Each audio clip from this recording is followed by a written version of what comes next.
Hello, DawgNation. Good morning. I'm Brandon Adams, and this is DawgNation Daily, the daily podcast for Georgia Bulldogs fans. What a fun show it's going to be for us today.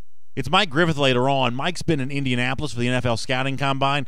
A lot of Georgia players had a lot of things to say while Mike was in Indy. We'll get some thoughts from him on that. We'll also talk about how the guys performed with their various drills. They try to set the stage for an NFL future. We'll do all that with Mike Griffith coming up. I'm going to start the show with what I think is some pretty clear evidence that Georgia is going to deliver a massive beatdown to one of its SEC foes this season.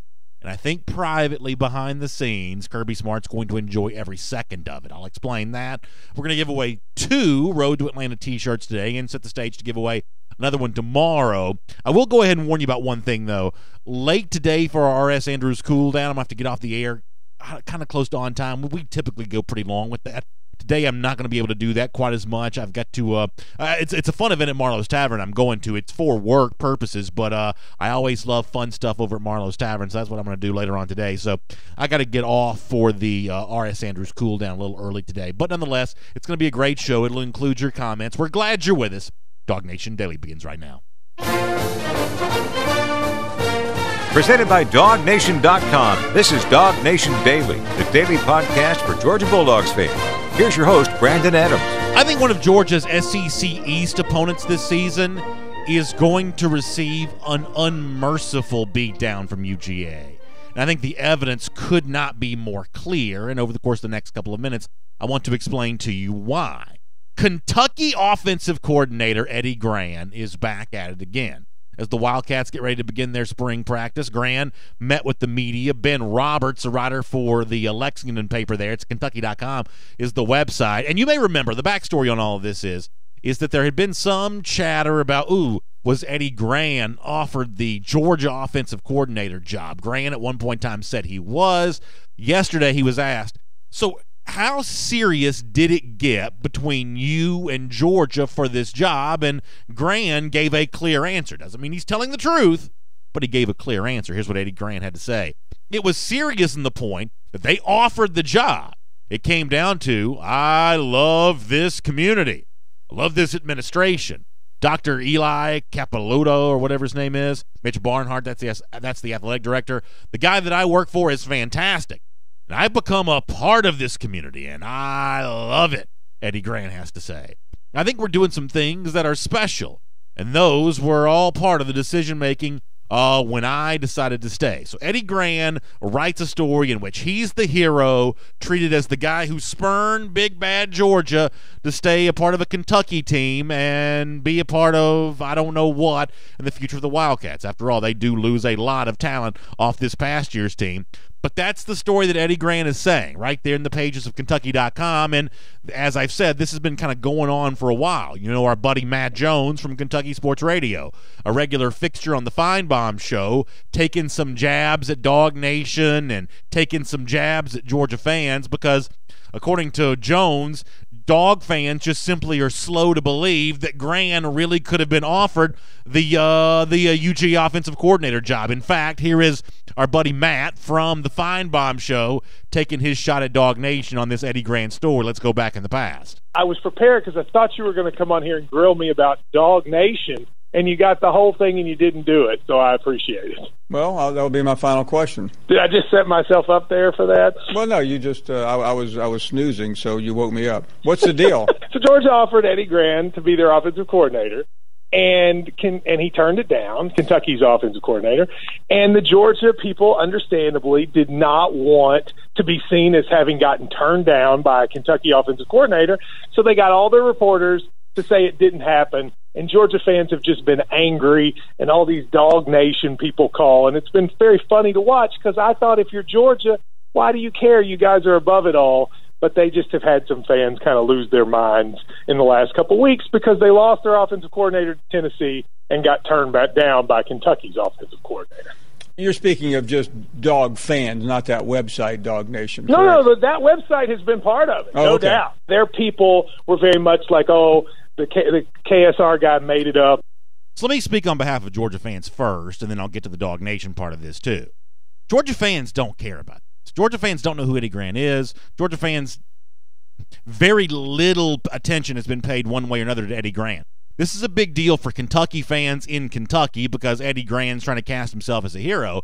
But in terms of how Georgia fans react to this, by and large, Georgia fans don't know who Eddie Gran is because Kentucky is not on Georgia's radar because Georgia steps on them like a bug every time they play, including this, past November up in Lexington with the SEC East on the line. They ran through Kentucky like Kentucky was barely standing there. So, from a Georgia standpoint, Eddie Gran does not move the needle for Georgia fans, but it is probably a pretty big deal for Wildcats fans that Gran is talking about his ability to stare down the beast and say no to Georgia. But as far as the DawgNation role in all of this, yes, DawgNation did refute, and I believe it was Matt Jones who had this first. DawgNation was able to refute the original Matt Jones report on Eddie Gran and the Georgia offensive coordinator job. It was Mike Griffith who wrote this. Mike will join us in a couple of minutes. If you want to go back in time to the piece that Griffith wrote about Eddie Gran, what he said was the Georgia football offensive coordinator position was never offered to Kentucky assistant coach Eddie Gran, who may have parlayed that perception into the leverage he needed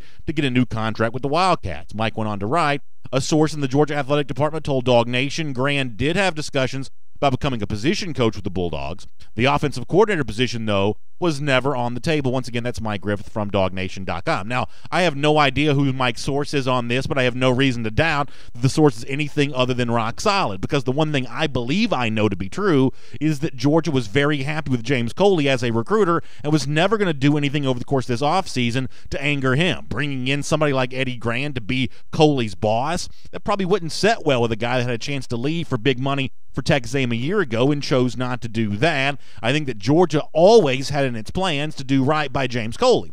But ultimately, all of this probably doesn't matter all that much, because for those of us who really follow the world of college football, and I mean the soap opera behind the scenes, most of this stuff is just semantic-based, right? Georgia does reach out to Gran, hey, would you have some interest in coming on and being a part of this program? And then Gran turns that into, I was offered the UGA offensive coordinator job and I turned it down. But if you really follow this stuff really closely, the one thing you know is there are very few instances ever in college athletics of somebody truly being given a contract to sign for a job if the other party doesn't know that the coach in question is going to accept that. That's just not the way that things work. I agree with Mike's assertion in his DawgNation piece that all of this seems like to me an attempt from Gran to parlay to more money from Kentucky, and maybe more important than that, at least from Gran's perspective, parlay this into more favor with Kentucky fans, because there are no shortage of Kentucky websites where a lot of Kentucky fans just aren't that happy with Eddie Gran. They ran the ball pretty well a year ago, but the overall offensive numbers were not very good, and offensive coordinators get a lot of criticism as it is. There was no shortage of criticism for Gran on Kentucky message boards a year ago, so part of that's in place when it comes to this.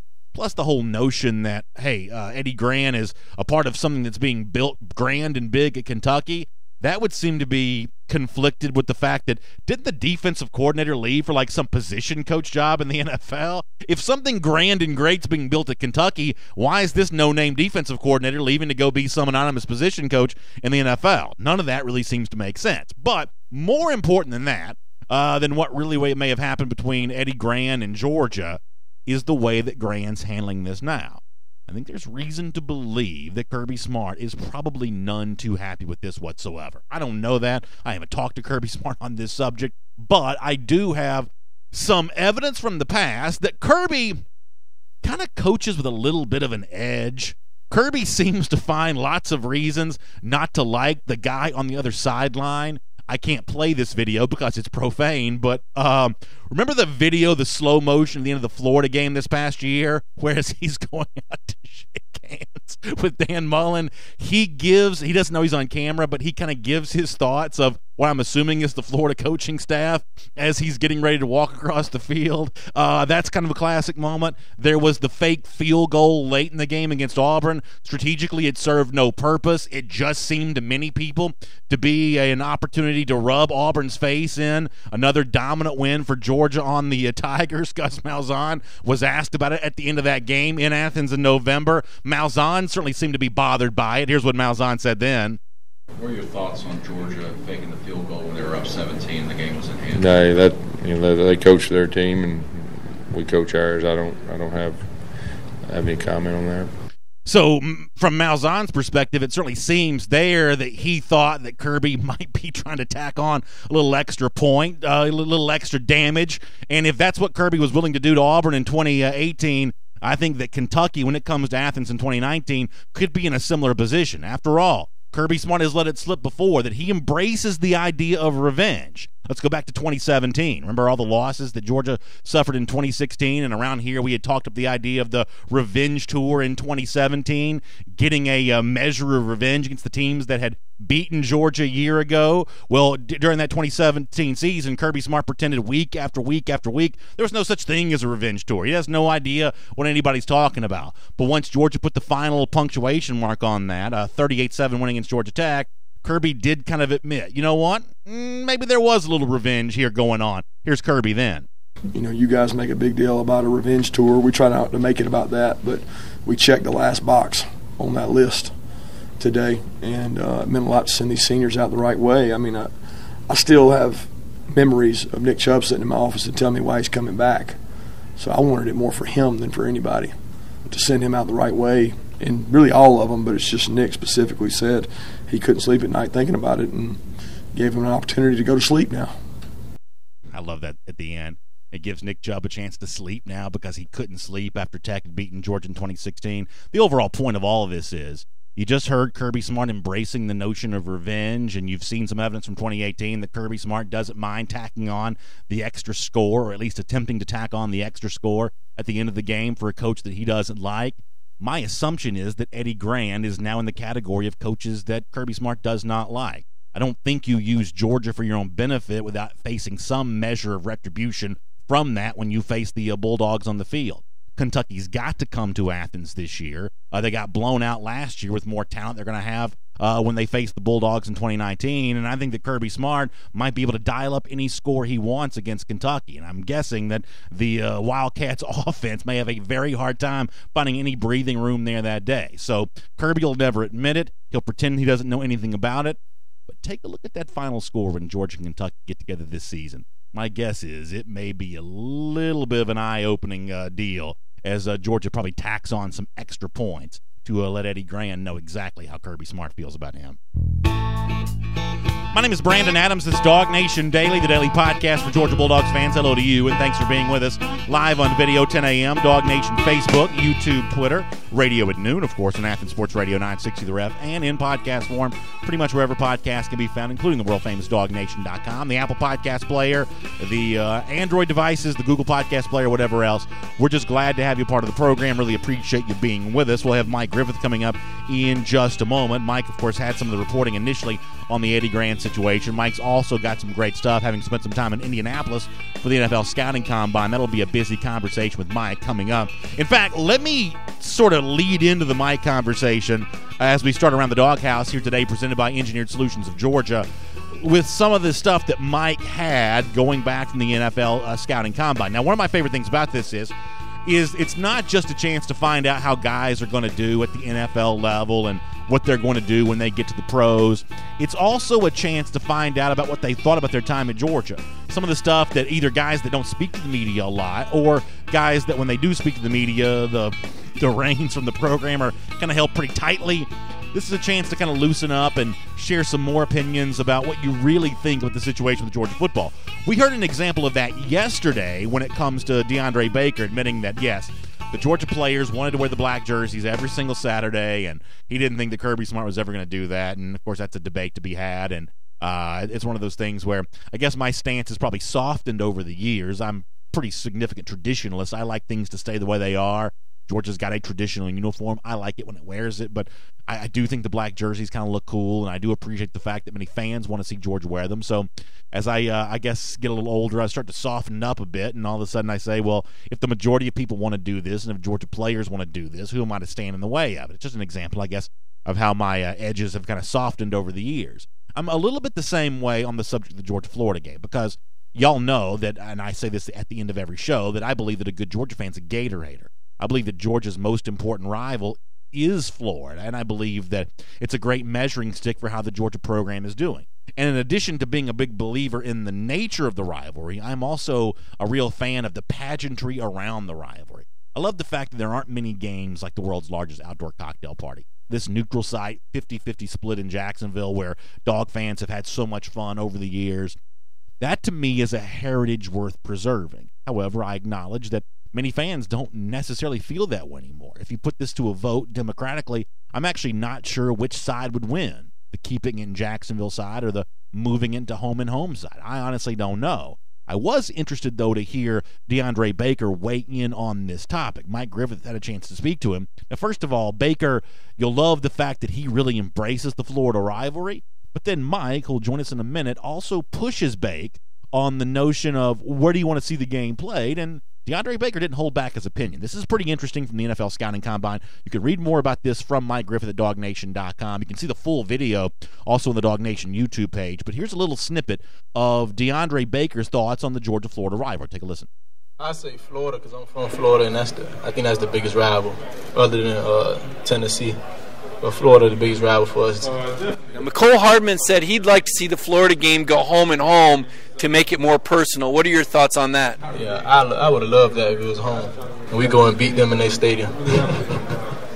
So, first of all, I love the fact that DeAndre Baker sees the value in going into someone else's stadium and beating them there. I mean, after all, Baker was the guy that played big for Georgia on the road a season ago. Remember how Deebo Samuel had said all that stuff about DeAndre Baker not knowing who he was, and Baker made his presence felt right away in Columbia Williams-Brice Stadium last September. This is a guy who likes being in opposing stadiums and likes silencing that hostile home crowd that doesn't like the Bulldogs. So you like the idea that Baker says that.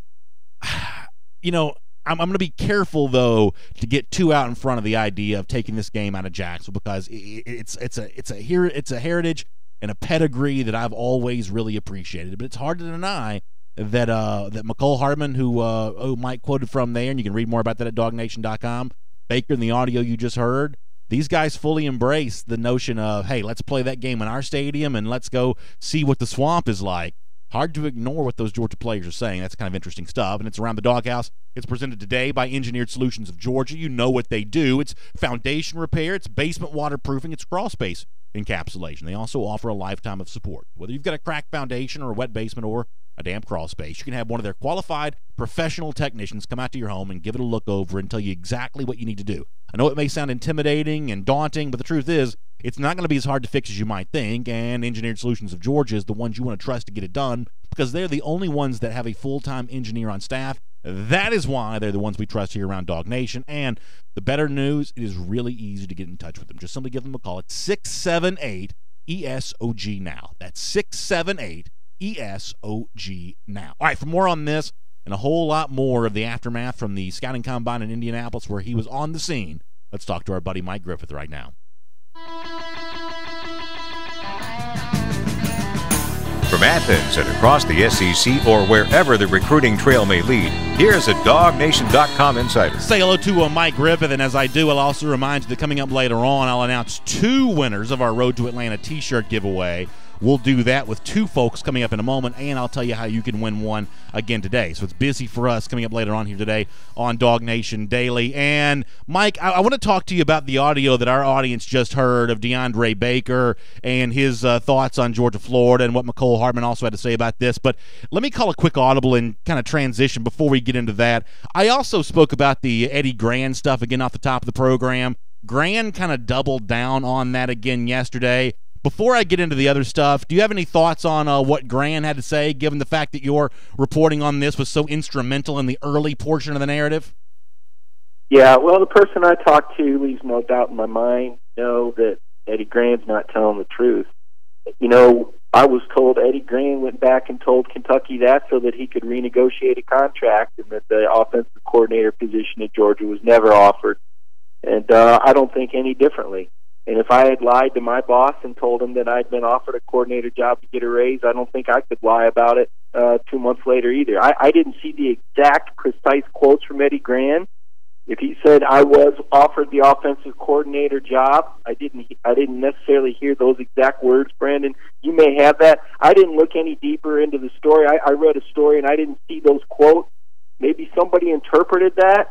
I'll give Eddie Gran the benefit of the doubt. I didn't see an exact quote that said I was offered the offensive coordinator job at Georgia. I saw him say I chose to stay here because I liked it, and maybe he didn't correct the person that asked the question, but I have zero doubt that Georgia did not offer him that job, and I have a source that I believe is bulletproof on that I don't think has any reason to lie about his university. So according to Kentucky.com, Gran does say yesterday that it was serious, the conversation with the UGA, and the point that they offered the job. So that is what he says.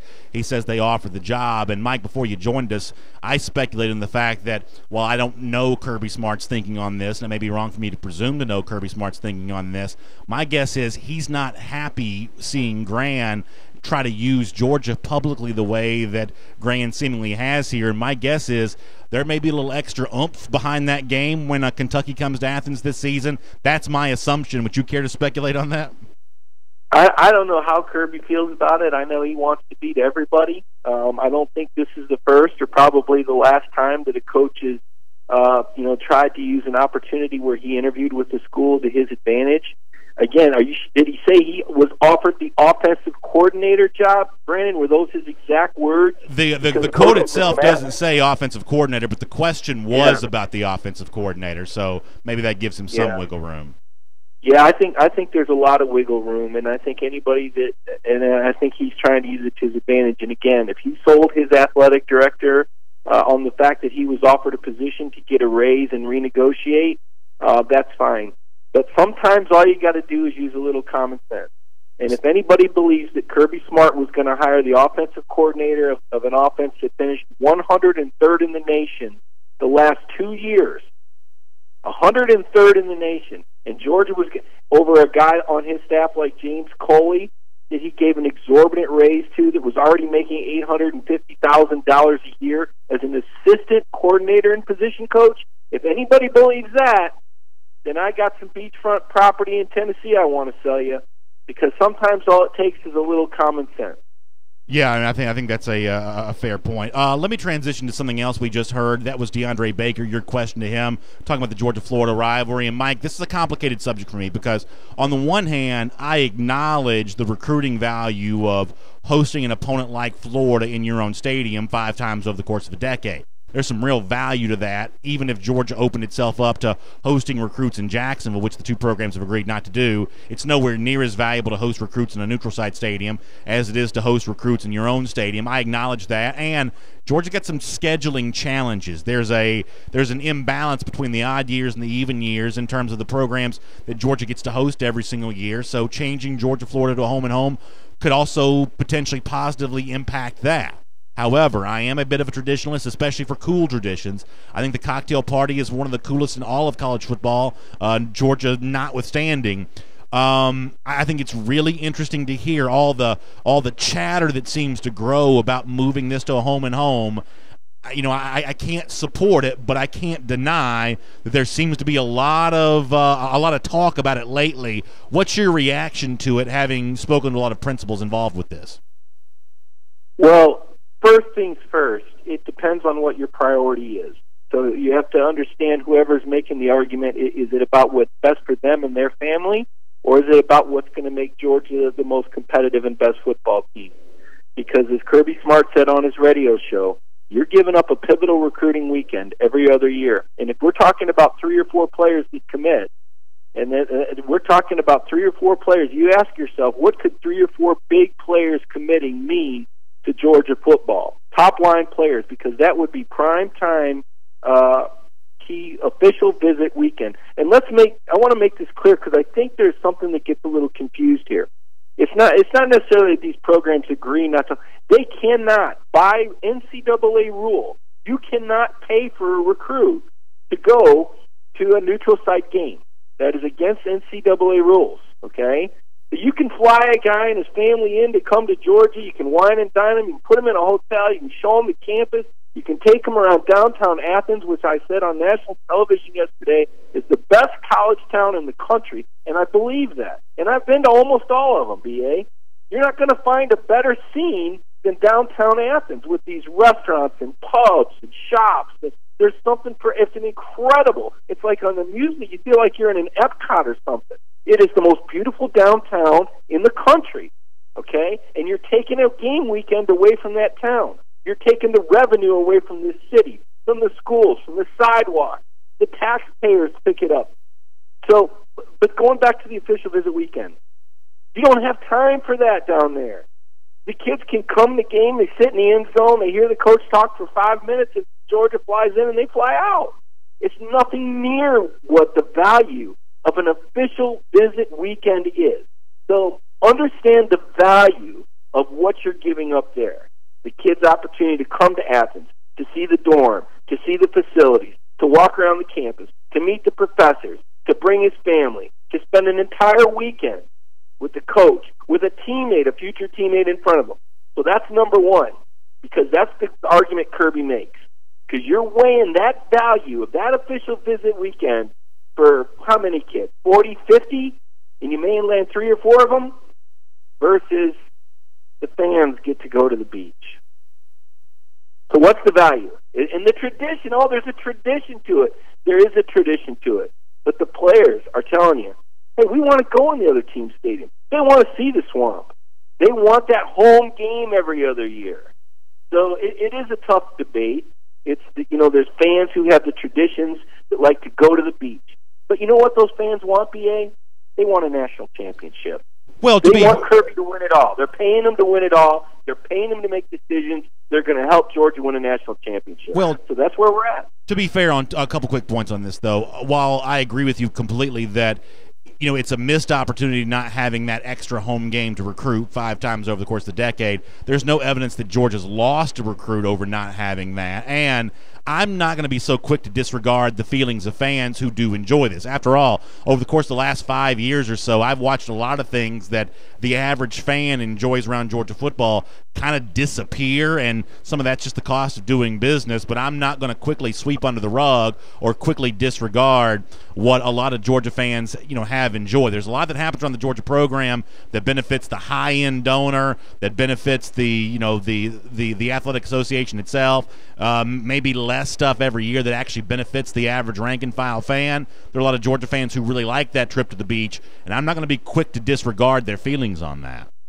Yeah, well, I don't blame you, but a lot of things have changed since 1934. Now you've got an extra game. Those Georgia fans that we're talking about, they love to support the Dogs. And now there's an SEC championship game. And now there's a college football playoff. And so maybe you don't get to go to the beach in Jacksonville one year. Maybe instead you're going to the beach in Southern California because you're in the Rose Bowl in the playoffs. Or maybe you're going to Miami in the first round of the college football playoff. Or maybe it's San Diego or Santa Clara. Who knows? But it used to be in 1934 when the tradition started in Macon, Georgia. That's where they first met. I don't hear anybody championing that. But if we want to go on, but things have changed. There's now an SEC championship game to account for. There's now the potential of a playoff game and a national championship game. It used to be, it was just a ball game. But it's not that way anymore. So I understand what you're saying. The good news for me and you is, no matter what you think, no matter what I think, we're not the ones that are going to decide it. The guy that's going to decide it, he makes $6 million a year, and he played for the University of Georgia, and I don't think anybody would disagree that Kirby Smart has Georgia's best interest at heart. It's going to be a very interesting story to watch play out in the years ahead for sure. Let me transition and talk about something different. I thought the single most interesting thing to come out of your reporting from Indianapolis, the scouting combine, was probably what Jonathan Ledbetter had to say about the future of the Georgia defense with Dan Lanning at the helm. I thought it was really interesting to hear from Ledbetter, and you can read this, folks who haven't seen it, at DawgNation.com. Good piece from Mike Griffith up on that. But Ledbetter gets into Kirby Smart's push and challenge for more quarterback pressure, for more sacks. I guess the one thing I might slightly take issue with is the idea that it's going to require blitzing to do that. I think Kirby Smart in the past has talked about his desire to rush the quarterback with 4 pass rushers, not bring that extra guy. We talked in the show yesterday that when you do that, you potentially set yourself up for a different problem because all of a sudden you have fewer guys in pass coverage, for instance. But nonetheless, Mike, I thought it was really interesting to hear Ledbetter be so open about what Kirby Smart was saying at the end of last year of, we got to get to the quarterback a little bit more. You're standing there 2 inches from him while he's saying all of this. What was your reaction to all of that? Yeah, I was a little surprised. In the flip side to your point, BA, is, Georgia was the best in the country when it came to giving up plays of 20 yards or more. That Georgia gave up fewer than anybody. You weren't going to get the cheap and easy touchdown off of Georgia last year. and that was all part of the Kirby Smart scheme and chestnut checkers. So to your point, yes, optimally you want to be able to get a pass rush with 4 guys and not have to blitz. But let's be honest, the Georgia personnel last year wasn't good enough to do that very often, and that's why they were next to last in the SEC in the number of sacks with 22. DeAndre Walker, I believe, had 7.5. That's not blowing up any scouts' eyes. You saw where D. Orlando Ledbetter, our NFL Falcons writer for the AJC DawgNation team, said that DeAndre Walker could be a guy without a position. He didn't win enough of those battles on just speed. Now, I think what Ledbetter was saying was, next year you've got some different personnel, and now all of a sudden these 5 stars, okay, they're coming up into the rotation. I think we're going to see some guys that are going to win that battle, but I do think Georgia will blitz more. I do think they'll take more chances because, BA, I think in the big picture, this Georgia offense is going to be a little bit more up-tempo. So whereas before maybe, Kirby and Mel Tucker talked about how they really schemed around what they had, they didn't really get to do everything they wanted coming in. They had to scheme with what they had. Now Kirby's starting to get the dream team talent that he's always wanted, and we're going to get to see a little bit more, and the defense get a little bit more complex with what they do moving forward. So I do think there will be some pressures added into the package. Doesn't necessarily mean they're going to be called, but I think Kirby has more of this type of talent that he wants and needs to run the things that he wants to do. Not a great 40 time for Elijah Holyfield at the Combine. Same can be said for Isaac Nada. Both those guys could have chosen to stay in school for their senior season. Now it's hard to understand how that would have gotten much faster had they stayed. But is the Combine performance for these guys from the speed standpoint, is that evidence that maybe Holyfield and Nada made a mistake by leaving school early? I don't think Holyfield did. I'm with you. I don't think he was going to get any faster, tougher, or stronger. Or a better leader. I think Elijah, I think he's going to make a team because of his toughness and his grit. Maybe not because of what he does in the 100-yard dash or the 40-yard dash for that matter. But I think Isaac Nada would have benefited. I don't know the family situation, and it's easy for us to say this because let's just say BA. Let's just say ESPN came along and said, BA, we're going to give you your own show at whatever time slot you want. You don't got to move your family. You sit right, you do it. You got your dream job. We're going to give you a 4-year deal right now worth $500,000. Or if you wait a year, we might still have it, and we'll pay you $750. Sure. I mean, look, the windows of opportunity for all of us, we have to consider. And for these kids, this is something they've been dreaming of. This is a chance for them to do something for their family and change their life. It's like holding a winning lottery ticket. Hey, you just won $1 million, but guess what? There's a 95% chance you're going to win $1.5 million in another year. Hard enough to cash that ticket in your hand. Now, I think Isaac would have benefited. If we're talking apples to apples and just assuming that he take the human factor out of it, there's 0 chance he's going to get injured. There's 0 chance he's going to get in a car accident or fall down the stairs or do anything that would derail an NFL career. Sure, I think he would have improved his NFL draft stock. But would he have improved it enough to mitigate those percentages and outweigh those potential risks? What if it was your kid? So I have a hard time second-guessing players because I don't know everything going on in their personal lives, and I don't know their risk tolerance. But could he benefit? Sure, he could have benefited. But does that mean he should have come back? Not if that would have been in the back of his mind. So I don't like playing the second-guess game. I do think Isaac and Elijah both had very disappointing combines. Elijah was strong and did the bench press, and that was about it. We didn't see the explosivity out of either one of them. Really, the only guy that I thought had a great combine was Mecole Hardman. Other than that, not to be Debbie Downer, but other than that, the Georgia players really didn't fare that well relative to other schools and how they did in their 40s and their measured times. Let me finish up with this, Mike. Your piece, it's up at DawgNation.com right now, where Terry Godwin, Mecole Hardman, some of those departing wide receivers look back on the crop that's still at UGA. And I thought that article was really interesting for a specific reason. Mike, I do this show every single day, and I talk to people on the video comment section every single day, and there are a couple names that always seem to bubble up with questions from UGA fans about what Matt Landers is going to do. Matt's been I think a star of the scout team for the last couple of years. Tommy Bush was a really impressive 4-star signee from the 2018 class who's got the look of a Javon Wims, a tall guy who can run. That seems to be a pretty good recipe for the wide receiver position. A lot of fans really like Landers. A lot of fans really like Bush. It was interesting to hear both Godwin and Hardman in their own way mention both these guys as potential breakouts for Georgia this upcoming season. What did you make of that? Yeah, I kind of expected to hear those names. Of course, we all know J.J. Holliman is going to be the leader, and I think, the thing that I thought of, and not to derail your train of thought here, I wondered why nobody was talking about Demetrius Robertson. I didn't hear his name, and I didn't want to follow up and ask, because then it wouldn't have been a very genuine interview if I asked the open-ended question. Who are some guys we're going to hear from? And that was what they said.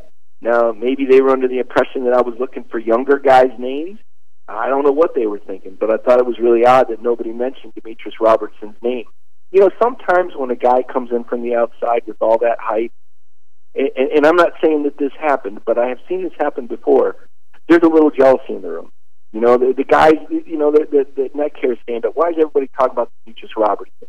I've been here 2 or 3 years at Georgia. Why isn't anybody talking about me, right? How's Dwan Mathis feeling right now? Oh, this new quarterback's come in. Oh, he's recruiting. He's 2 years away. He ain't even signed yet.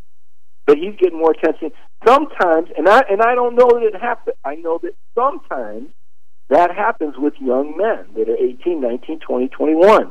And it makes me wonder, is there an issue with Demetrius Robertson in the receiver room? Why isn't anybody talking about this guy? Why aren't the teammates championing him? Now, if you ask about him, hey, what about Demetrius Robertson? Oh, yeah, he's great. But you ask the open-ended question, who are the guys that are going to step up next year? Nobody said Demetrius Robertson. That was curious to me. To the other guys, obviously, they're going to come along. I thought that McCole Hardman's quote, he said something about if he can get the playbook down. That kind of told me, okay, maybe this guy doesn't watch enough film, or maybe he didn't get the schemes, or maybe he blew a couple routes. These are the things, though, when players go into programs, they've got to learn. I had somebody ask me about Quay Walker, linebacker, the other day. Quay Walker told us after the SEC title game, learning a new position.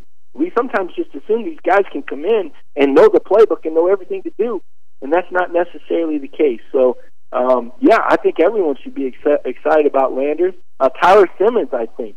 Kyrus Jackson, I think, in addition to J.J. Holliman. And I do think Demetrius Robertson will get on the field. Mike, it should be very interesting to see how it plays out. Great reporting from Indianapolis. We appreciate the fun content at DawgNation.com, and we will look forward to speaking to you back here on DawgNation Daily again very soon. Thanks, B. I appreciate it, man. Let's take a look around the rest of the league. This is SEC Through. Yeah, I thought it was really interesting to hear these guys referencing Bush and Landers, because for those of you who are regulars in our video comment section, you know just how, especially in the case of Tommy Bush, that's a name that comes up a lot. And some of that is criticism towards me, because a lot of people think I don't mention him enough when we talk about those potential breakout receivers for this upcoming year. But the fact that these two guys that presumably know that room really well mentioned both Landers and Bush, I think for a lot of Georgia fans, they're going to really like that idea.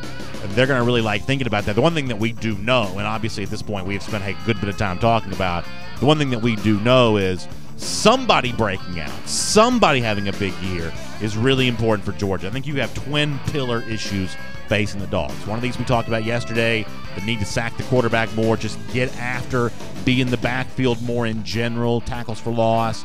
The other side of that is on the other side of the ball, where Georgia needs more big throws and catches. 20-plus yards down the field, Georgia needs more of those. And because of the size, the height that both Landers and Bush have, they're going to look the part of being guys that can fit in and do that. We'll see who emerges. It's one of the things that's going to make spring practice really fun for UGA this year. All right, let's do our SEC through. Before that, let me remind you of one thing.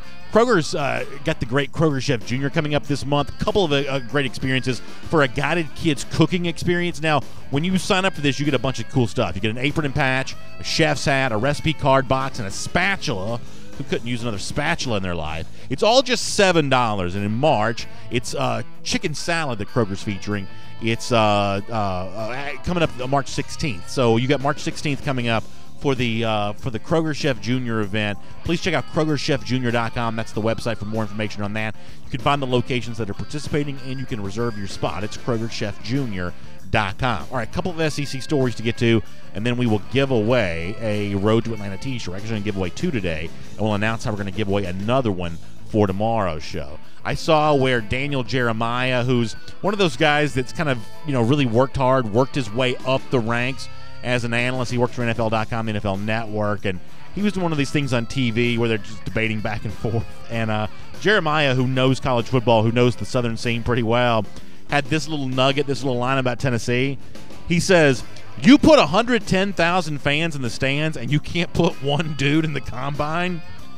And first of all, that's a great line for TV. It kind of has the feel of a hot take. But the honest truth is, I think not having anyone at the combine for Tennessee is the kind of thing that could stick to that program a bit. And, I can't help but think about how we're in this day and age now where when an analyst says something good about a program, a lot of programs will take that quote and put that on social media, and it kind of becomes their own kind of social media edit touting themselves. My guess is the Tennessee official Twitter account's not going to be putting out this line from Daniel Jeremiah, but being the kind of place where would-be pro prospects go to die is not a good brand for a program. That's probably going to change. I mean, the Vols have recruited pretty well the last couple of years under Jeremy Pruitt. My guess is they're going to start sending more guys to the combine. That would obviously seem to be the case. But in the immediate, this is the kind of thing that negative recruiting, I think it kind of works because, guys do see the guys from another program all over the NFL Network heading into something like this. When that big orange power T is not represented at all, that's not a great look. Not a great look for Tennessee, and it's kind of funny to see Daniel Jeremiah taking a jab at them there and that. Spring practice is pretty well getting ready to get going all around the SEC, and ESPN had an interesting article looking at the top quarterback competitions to be playing out among college football this year, and especially during spring practice. And if I had to say, as a Georgia fan, the non-Georgia story that's maybe most important right now, my thought would be it's how Auburn's quarterback position plays out. Now, ESPN points out that Bo Nix coming in as a freshman. You got Malik Willis, who's been there for a while. Joey Gatewood, who's been there for a while. They also mentioned Cord Sandberg, who's like 30 years old.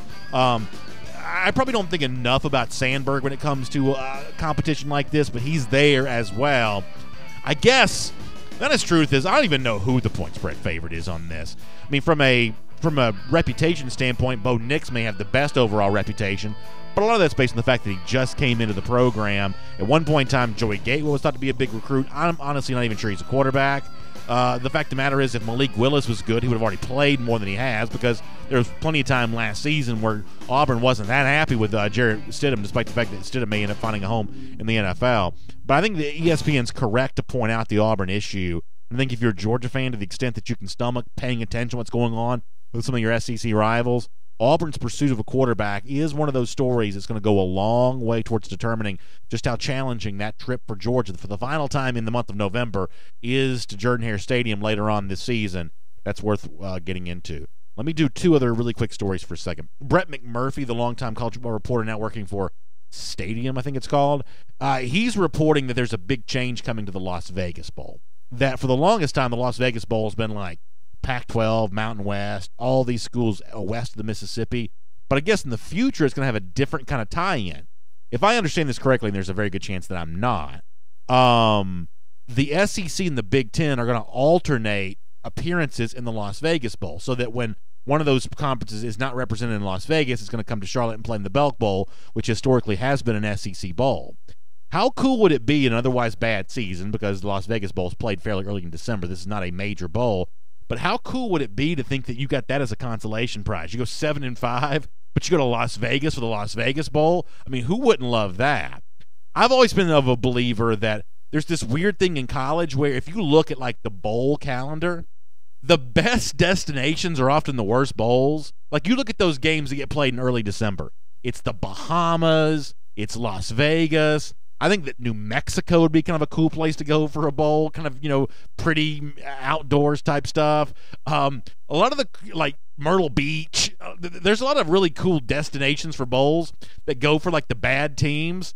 I don't want to see Georgia go 7-5, but if they went 7-5, you could do a lot worse, end up in Las Vegas for the Las Vegas Bowl. So I guess there's that. One more quick final story, and this is not SEC related, but it's probably worth paying attention to. Jim Delany, the longtime Big Ten commissioner, is going to step down once his contract as commissioner expires. There is some reason to believe that the Big Ten is not happy with the current playoff dynamic because they've been excluded. The conference champion's been excluded from the playoff, I guess, the last 2 years.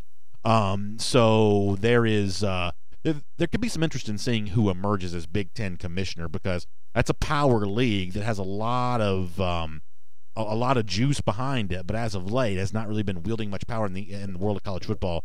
That could be something interesting for SEC fans to pay attention to, and for now, we'll make that your SEC through. All right, so here on DawgNation Daily, I made just a grave error yesterday. I did not draw our winner for our Road to Atlanta T-shirt from the previous day, so I'm going to give away 2 T-shirts right now, and then I am going to talk about how we can give away another T-shirt later on. So first of all, let me kind of give you an idea of what's going on here, what we're doing. And if you're listening radio or podcast, realize you can't see this, but I'm going to show the T-shirt to the video audience once again.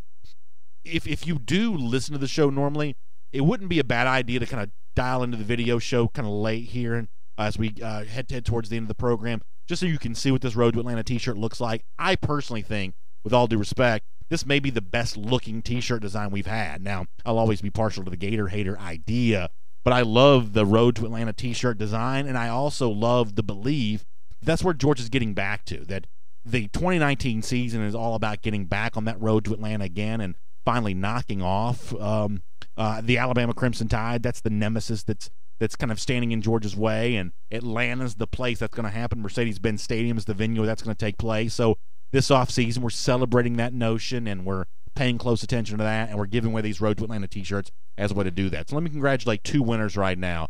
First, via email from the other day, it's Allison W. Allison, congratulations to you. You're a big winner. And for yesterday's contest, congratulations to Kevin Craig. We'll be in touch with both of you on picking up your T-shirt. Allison W. And the reason why it just says Allison W. is because that's all the email address said. But I've got the email, so I can contact Allison. And then Kevin Craig as well, congratulations to you on your participation in our contest. And we've got a Road to Atlanta T-shirt coming your way. We really appreciate you being a part of that. Now, I want to be as inclusive as we can be for our Road to Atlanta giveaway moving forward. So we're trying to do some different things every single day. And I want to go back now to a method we've used before to give away T-shirts. I'm simply going to tweet out today's show, a link to the podcast, a little later on from my Twitter account, DawgNation Daily. If you'll do me a favor and retweet that, I'll take the list of all the retweets. I'll kind of put them there in a name and in a pile. I'll draw one out, and that will be the way that we give today's Road to Atlanta T-shirt away. So look for a tweet from me at DawgNation Daily on Twitter. When you see that, please just retweet that just to increase the awareness of the show for a lot of Georgia fans who may not know this is going on during the offseason. Let's remind them about that. And for your efforts, I'll take all the names, I'll draw one out, and we'll announce another Road to Atlanta T-shirt giveaway tomorrow. And we'll try to make the giveaways as different as possible, because some of you aren't on Facebook, some of you aren't on YouTube. Now, we hope that you join a lot of these platforms, but for those of you that are sort of excluded from one platform, we'll try to make it easy for you on the others. So do that for today, and we'll give away another Road to Atlanta T-shirt for tomorrow. Now, speaking of yesterday's giveaway, I was really interested in the responses to the topic about Vince Dooley. And my question, just based on some of the stuff you've heard over the last couple of days, both what Coach Dooley said about this topic at DawgNation.com, what Chip Towers said about this topic when he joined us on DawgNation Daily on Monday, about whether the field at Sanford Stadium, excuse me, apologize for that, whether the field at Sanford Stadium should be renamed in honor of Vince Dooley. And I expected to see a lot of passionate yeses. I got some of those. I got some no's, though. And a lot of this was based on the fact that Sanford Stadium already has a name. There's no reason to change that. I kind of understand where that comes from. Here's my concern, though, that the time in which Dooley was athletic director and coach has passed so much that people seem to have forgotten the contribution he made to UGA We'll probably talk more about this in the days ahead. By the way, 858 days, that's how long it's been since Florida's beaten Georgia. It's our Gator Hater Updater. We'll see you back here tomorrow for DawgNation Daily. Okay, and on video, let us take some comments here. As I said before, I do kind of have to get off the air on time, but I want to take a couple of these comments as a part of our R.S. Andrews cool down. We really appreciate R.S. Andrews being a part of the program. Heating and air, plumbing, electrical, they touch them all for us around here at DawgNation. They're the one we trust to play all the positions, and you'll like them too. Please make sure you check them out at rsandrews.com. My favorite thing about R.S. Andrews is when they come out to your house, a lot of these kind of fly-by-night companies are going to, well, what you seem to think you're going to get, it's not exactly what you actually do end up getting. In R.S. Andrews, that's not the issue. They show up when you thought they were. The techs are cleaned and screened and well-trained. They know what they're doing. They look the part. You're going to feel really confident about letting them into your house. They do only the work that's requested at the price that they promise. There's no surprise coming here. This is all very much above board with R.S. Andrews. So any kind of issue that you think you might be having, may about to have, or currently dealing with, whether it be heating and air, plumbing, electrical, trust our friends at R.S. Andrews to take good care of it for you. On the YouTube comment section, and I should say Facebook comment section as well, I hear Connor Raleigh's microphone kicking in. Connor, everything okay? All good. Okay, good to hear. I didn't know if you had some breaking news or something. I would have broken in earlier if we had breaking news. Normally when the show is, when you break in this early to the R.S. Andrews cool down, there's breaking news, and it's not always good news. So, anyway, I like Al Birchfield, who says that it's a great point. If anybody's older than 40, Vince Dooley represents UGA football. And I think that Al's right about that. Like, I'm 42, right? So I remember how sad I was the day it was announced that, because I was a child, when it was announced that Vince Dooley was going to retire from UGA. I didn't know that you could do that. I just assumed that Dooley would just coach forever. I didn't know that you would step down and retire. That was surprising to me. It was a punch in the stomach, really. But there's no doubt that the 25 years as head coach, an additional 25 years as AD, kind of overlapping in both roles there for a bit. Dooley's contribution to Georgia was sizable, but it's been a while since his fingerprints were truly on the program. So therefore, I don't know that there's a full understanding of just how much he did for Georgia and just how weird the scenario was by which he was pushed out of the program. I think that kind of gets forgotten to time as well, and it probably should not be. That was my takeaway from some of the comments that I've gotten. And I don't fault people for feeling the way they feel. There's probably an argument to be made for, why something shouldn't get a new name. I don't think that's an invalid point, nor do I think that the Dooley track record at Georgia was completely without blemish, as some other people have pointed out. But I think overall, when you look at a historical figure, it's, did you leave it better than you found it? And if you left it significantly better than you found it, then that's got to count for a lot, which are my feelings overall about Vince Dooley. But it has been really interesting to hear many of you weighing in on the same topic. Matt Rukavina says, and I started cutting you off, Connor, but Matt Rukavina says that Feinbaum had the Athletics top 25 coaches yesterday and had Kirby was number 6, Brian Kelly and Chris Peterson at Washington ahead. Come on, man. I know Connor's going to write about this at DawgNation.com too, because I guess both Bruce Feldman and Stuart Mandel, the two Blue Check Brigade super serious guys employed by the Athletic, they both kind of weighed in on this. Connor, I don't want you to give your whole column away, but any thoughts from you that you want to share with us as a preview of what you're going to be writing at DawgNation.com? Both those guys had interesting takes. One of them did not have Kirby in the top 10, which I thought was a little interesting, and I believe both of them had Chip Kelly still in the top 10. Yeah. Now, what he did at Oregon is obviously great, but that's also a long time ago. I believe I was a freshman in college. Yeah. The last time he had a really successful college football season.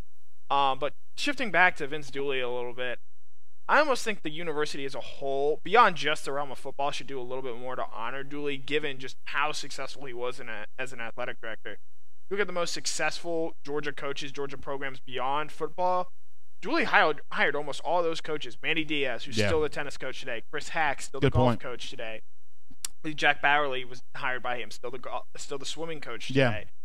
Suzanne Yacklin, famously. All those coaches are national championship winning coaches, all hired and brought in by Dooley. I think it's a really fair point when you sort of bring it beyond football. It's a pretty significant impact he had on the athletic footprint there at the University of Georgia. To change the subject just slightly, Cliff Payne brings up something else about Sanford Stadium. He says that I'd like to see more seats in the stadium, more than just the name change. He says that Sanford Stadium is falling behind as far as size, in my opinion.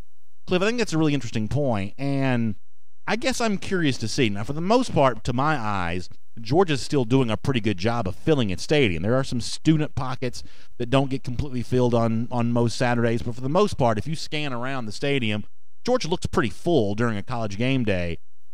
But we are in a day and age where, by and large, nationally, we're in kind of an attendance problem. And I think a lot of athletic directors might go so far as saying there's an attendance crisis. Given that trend, I wonder if we're going to see anybody expanding their stadium anymore. We had this arms race for a while where Georgia goes to 92, and then a lot of SEC stadiums went north of 100. I wonder if anybody's going to do that anymore. That I think we saw an example, and y'all correct me if I'm wrong, and this is not a jab at Florida, but I believe Florida's kind of remodeling the Swamp a bit. I think they're taking seats out of that place. Oklahoma announced this week they are taking seats out of their stadium, make wider seats, improvements to their stadium. They're going to have about 3,000 fewer fans. It certainly seems like it's getting harder to have 100,000 people on a game day anymore. But that era is just kind of gone. I mean, Daniel Jeremiah had his line on the NFL Network about Tennessee putting 110,000 people in Neyland Stadium but can't put one dude in the combine. As funny as that is, the honest truth is I think that Tennessee's still the largest on-campus stadium in the country, even more so than the Big House in Michigan. The honest truth is, though, that thing has not been full in a long time. There were plenty of games in the Butch Jones era where I think that Tennessee was struggling to get like 70% capacity. So I think the issue of Georgia adding more seats is complicated. This is another example where old fogey traditionalists like me are going to say, I like being able to see from the bridge into part of the stadium. I love the rolling hills of Athens when you look beyond the west end zone. If you completely close that in, you've changed that. But there's also an argument to be made for how cool would it be to kind of trap some more of that noise in and create that scenario. So this is another example where new school folks are going to battle old school folks on what Sanford Stadium should be. But hanging over that in an overarching way is just the general challenge nationally of getting people to come to college football games. Yep. One thing that is almost certainly going to happen at Sanford Stadium at some point in time, they're going to move the press box. So right now, the press box in Sanford Stadium, now if you're not a media person, you don't care about this, it's like the prime real estate. It's like 50-yard line, about halfway up. It really is. Very big, open press box. It's a big, open press box, and they really are about the best seats in the house. That's not going to last forever because most of the press boxes you go to around the SEC now are, I mean, you might as well be, across closer the street. to God. Yeah, I mean, you're closer to God than the field. Yeah, you're really, really high up. It's sort of like watching the game from a hotel room across the street. The average fan doesn't care about that, but that's one of the changes that's eventually coming. They're going to make those more luxury suite type stuff. That's a change that'll be there. And I guess the only question becomes, when you make that change, when you have to put the press box somewhere else, do you eventually make some other structural change to the stadium? Just because while you're doing that, you might as well do something else too. Yeah. So watch for that in a couple of years. They'll almost certainly change the press box configuration, and when they do, that may change the overall look of the stadium just a little bit. Billy Hurley made an interesting comment, something we talked on earlier in the show, the Georgia-Florida rivalry. He proposed, and this has been a popular suggestion, how about a UGA-Florida split, home and home games, and then have the third game at Jacksonville? Makes the cocktail party that much more special. I suggested that in my Good Day UGA story today about how when you do it that way, theoretically, every player gets at least a chance to play in in all three of the stadiums. Yeah. The issue there might be, I believe, the city of Jacksonville sort of agreeing to that. Saying, hey, we'll allow you to rent out this stadium once every 3 years as opposed to every single year. And the schools may have to decide, all right, well, we in the city of Jacksonville may also decide either you can have this here every year or you just cannot have it at all. I don't know if you can have your cake and eat it too. I think it's an interesting idea. I think that may be Jacksonville's negotiating position. I think eventually they would agree to it because some money's better than no money. My fear, though, is slightly different. I think that, and I've seen a lot of people, including Miriam Martin Corbin on our Facebook comment section earlier, who also suggested that kind of 3-spot rotation: Athens, Gainesville, Jacksonville. My fear is once you're only going to Jacksonville once every 3 years, once it stopped becoming a yearly tradition, I think a lot of people then let go of these condominiums they rent the same time every year. And I think that the idea of the cocktail party at that point in time is kind of over if you're only going once every 3 years. And if you don't go to the game, you don't really care about that. That's why I am very open to the notion that different factions of Georgia fans feel different ways with the Georgia-Florida game. If you live in South Georgia, this is a very sacred thing. If you enjoy traveling to the game, it's a very sacred thing. If you watch it on television, it's not as important to you, and so that's why I think that all Georgia fans should be listened to on this. I think they all deserve to have a voice in this conversation. But I don't think we should kid ourselves with that compromise, that if it goes Athens, Gainesville, Jacksonville, the Jacksonville environment, the way that it is now, won't feel the same way, because you can't create that interest doing it only once every 3 years. Year. And my sort of big selling point in keeping it in Jacksonville, and I certainly understand that not everyone has this luxury to go every year, much less, there's some it's expensive. Fans it's expensive. Never been. Yeah. But I would just say, for a long time I was in that group that, like, hey, let's move this out of Jacksonville. Things haven't gone very well for Georgia in that stadium, in that city. Make it a home and home. Certainly, I think that would help Georgia a little bit more. And then this year was the first time that I was there for a win, covering the game, being at the game in whatever capacity, and like I believe I told you the next morning, like, all right, I get why this is such a big deal now. I get why it's so special to so many different people, and I think for that reason, it should be, a yearly thing in Jacksonville. And if I may add, we went down to St. Simon's this year. Hopefully, we'll get to do that again, in 2019, and interact with people, do a couple shows from there. Southern Soul Barbecue. Probably the best meal I had in 2018. Yeah. I think about it at least once a week. That's Davis Love's place down there in St. Simon's. Good times. Just incredible. Good times. But listen, I love St. Simon's as it is. And and Southern Soul's a big part of what makes that so much fun. You're exactly right about that.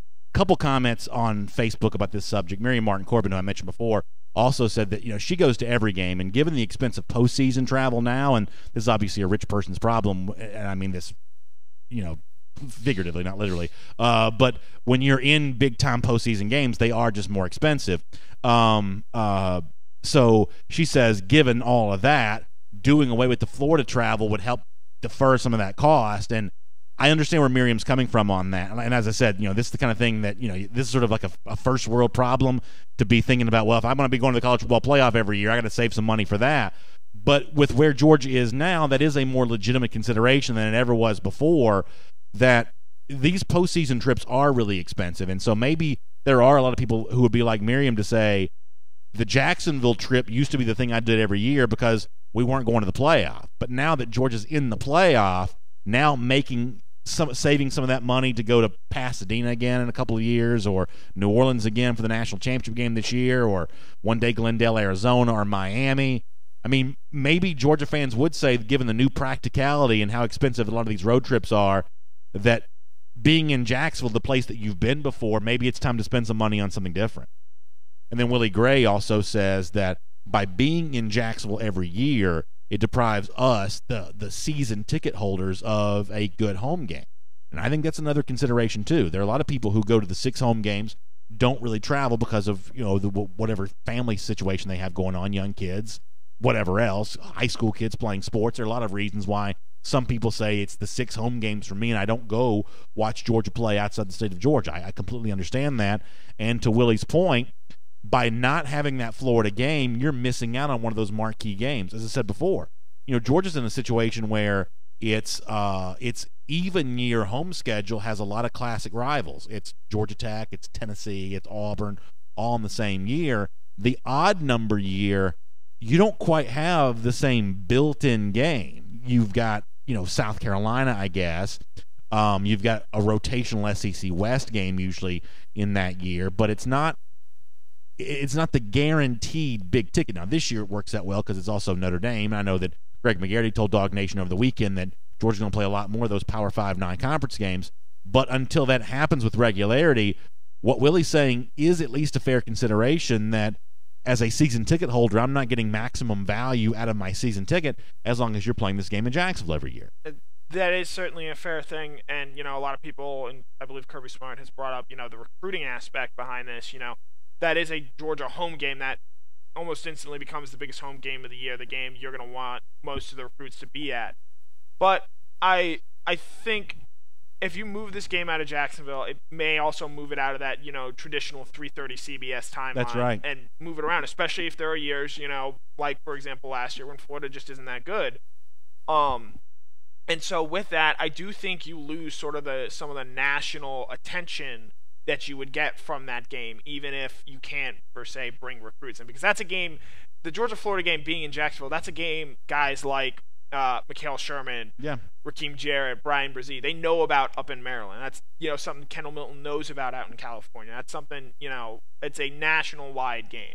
I think that's a really good point. It's one of the very few games that CBS will announce that it's televising before the start of the season. It's really only about Army, Navy, Georgia, Florida, probably Tennessee, Florida, because it's the first. I mean, there aren't many games that are already on the schedule before the season even kicks off for CBS. That's one of them.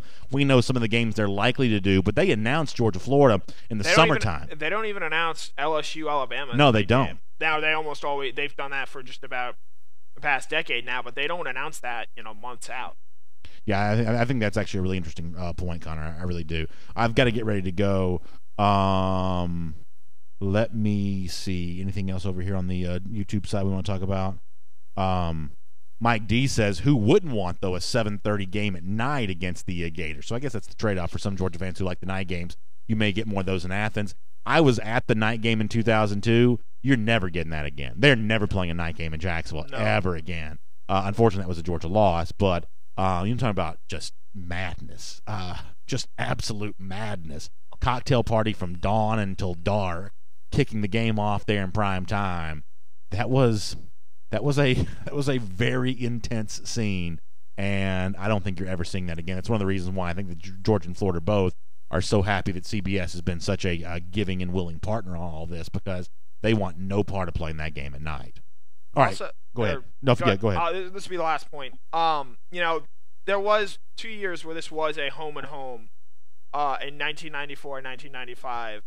And, we all talk about how great it would be to win in Florida, to own that stadium. But think of how terrible it would be to lose in your own stadium. And, for example, in 1995 when Steve Spurrier and that team came here, don't give us a score. I'm not giving you a score. It was very bad. It was very bad. That Georgia team, by the time that game was played, was not very good. They had a lot of injuries. That's also, and I'll do this very quick, that game also has an extra special place in my bad memory bank, in addition to the fact that it's Georgia losing in Athens to Florida, which was just very difficult to stomach. It happened right before the Braves won the World Series. Braves clinched the 95 World Series that night. So you had, here I am, lifelong Braves fan, want to enjoy this Braves World Series, and there's a little bit of a melancholy thing of, even though Georgia had really no chance to beat Florida going into that game, that Florida team was unfortunately very good. Still, it's like, can this game not happen right before the Braves World Series? Because I have to admit that I was not in the world's best mood with Braves Indians in the World Series, just given the fact that Georgia was uncompetitive with Florida, and Spurrier had done everything that he did.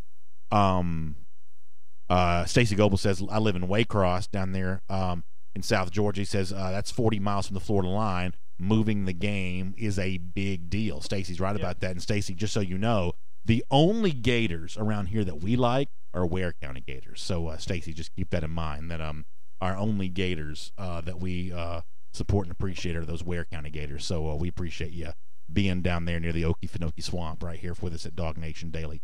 All right, we got to go. Thanks for everything. I got to run for sure. Huge thanks to R.S. Andrews for bringing the R.S. Andrews cool down to you. Check them out at rsandrews.com. Heating, air, plumbing, electrical. You'll love Dari. Dari's a great football fan. He's a big dog guy. He's been with us on a lot of DawgNation Invasion events. He's just fun to talk football with, and the whole crew at R.S. Andrews are just good folks.